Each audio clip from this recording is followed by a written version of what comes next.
За хэрвээ бараа захиалсан бол төлбөө ингэж бол хүмүүс маань энэ дээр алдаад байдаг. Нөгөө бараа захиалчаад ихэнх хүмүүс маань энэ дээр алддаг. Бараа захиалчаад манай хай карго аппликейшн дээр трак дугаараа бүртгүүлэхээ мартдаг.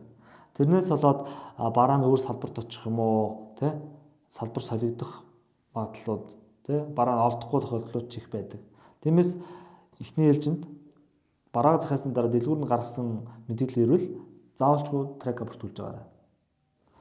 За трака бүртгүүлэхийн тулд ингээд мөн адил нэг 8-ны зураг дээр дарж ороод ачааны машины зураг дээр дараад захиалсан бараа маань ингээ гараад ирж байна. Тэгэнгүүт энэ дээр захиалсан барааныхаа энэ голын тий дундлын энэ цагаан хэсгээр нь дараад барааныхаа логистикийг харж болно.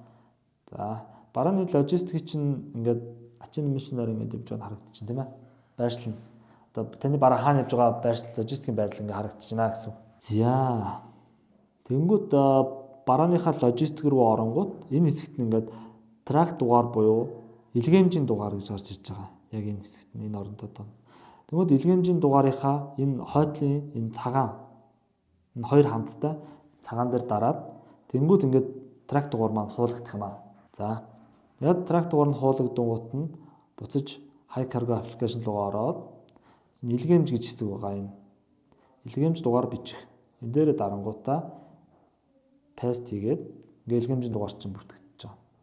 Паст хийгээд бүртгэгдгээ дарангууд илгээмжийн дугаар амжилттай бүртгэгдлээ. Ингээд дугаар чинь бүртгэж байгаа. Тэгвэл бараа чинь хэрвээ ирээн дээр хятад агуулгад ирвэл хятад агуулгад ирсэн, салбарт ирвэл салбарт ирсэн гэдэг төлөв шилжээд ер нь бол барааныхаа төлөвийг та ханихдаа хай карго аппликейшн руу ороод карго гэсэн хэсгээр нь дараад тий жижиг ачаа бол жижиг, том ачаа бол том дээр дараад жижиг ачаа замдаа ирсэн гэдэг ингээд сонголтууд байж байгаа. Тэгвэл замдаа явж байгаа дээр харангууд ингээд хятад агуулгад ирсэн тийм ээ. Бүгд гээд энэ дээрээс харж болно бүгдийг одоо бүртгэсэн одоо яа хүлээж авсан тийм ээ.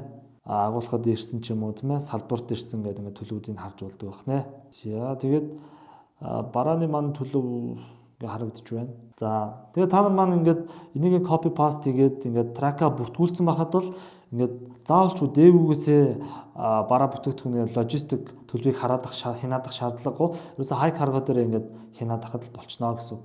Хэрвээ таны бараа ирсэн гэдэг төлөв шилжсэн тохиолдолд та бараагаа ирж авах боломжтой энэ дээр дараад хэрвээ бараа нь ирсэн бол салбараас очоод өөрийнхөө хай карго дээр сонгосон салбараас очоод бараа бүтээгдэхүүнээ авах боломжтой. Зарим тохиолдолд хүмүүс ингэж идэг, ингэж андуурд байдаг. Хятад агуулгад ирсэн гэж төлөв шилжчихээр нь хүмүүс манай салбарт ирчлээ гэж ойлгоод идэг. Тэгэхээр төлөвөө сайн хянаад яг салбарт ирсэн төлөв шилжсэний дараа бараа бүтээгдэхүүн салбараас очиж авах нь шүү.